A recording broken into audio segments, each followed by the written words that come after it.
కర్నూలు పత్తికొండలో వాలంటీర్లకు పురస్కారాల సభ నిర్వహించారు. ఈ సభలో ఉత్తమ సేవ కనబరిచిన వాలంటీర్లకు సేవమిత్ర, సేవరత్న, సేవ వజ్ర పురస్కారాలు ఎమ్మెల్యే శ్రీదేవి అందజేశారు.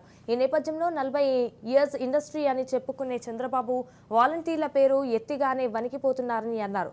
వాలంటీర్లు కులమతాలకు, పార్టీలకు అతీతంగా సేవలు చేశారన్నారు. మరొకసారి జగన్ కు గెలిపించాలని కోరారు.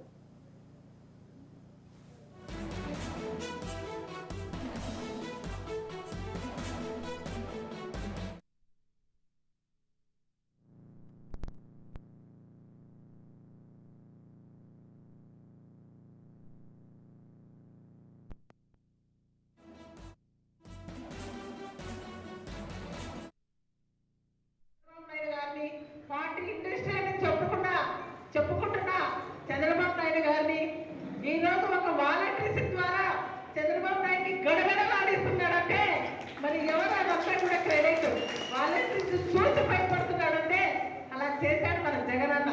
మనం భయపడమని చెప్తలేం. ఆయన చంద్రబాబు నాయుడు గారే వాలంటీర్ పేరెత్తితేనే గడగడలాడిపోతున్నాడు. వాళ్ళని బయటికి రావద్దని చెప్పు. వాళ్ళకి ఏమయ్యా చంద్రబాబు నాయుడు గారు ఒక వైసీపీ వాళ్ళకి మాత్రమే పథకాలు ఇచ్చిలేదు నా వాలంటీర్స్. అందరికీ కులం చూడలే, మతం చూడలే, పార్టీ చూడలే, ఏది చూడలే. ఈరోజు వాళ్ళ ఇళ్ళకి వెళ్ళి అందరూ సమానులే, అందరూ సంక్షేమ పథకాలు అర్హులున్న వాళ్ళందరికీ కూడా సంక్షేమ పథకాలు చేరదీశామయ్యా అని చెప్పేసి నా వాలంటీర్ ధైర్యంగా మాట్లాడుతున్నారు చంద్రబాబు నాయుడు గారు. తెలుసుకోవాలి ఒకసారి. 3 సార్లు ముఖ్యమంత్రి అయిన చంద్రబాబు నాయుడు గారిని పార్టీ ఇంట్రెస్ట్ అని చెప్పుకుంటున్నా చంద్రబాబు నాయుడు గారిని ఈరోజు ఒక వాలంటీర్స్ ద్వారా చంద్రబాబు నాయుడిని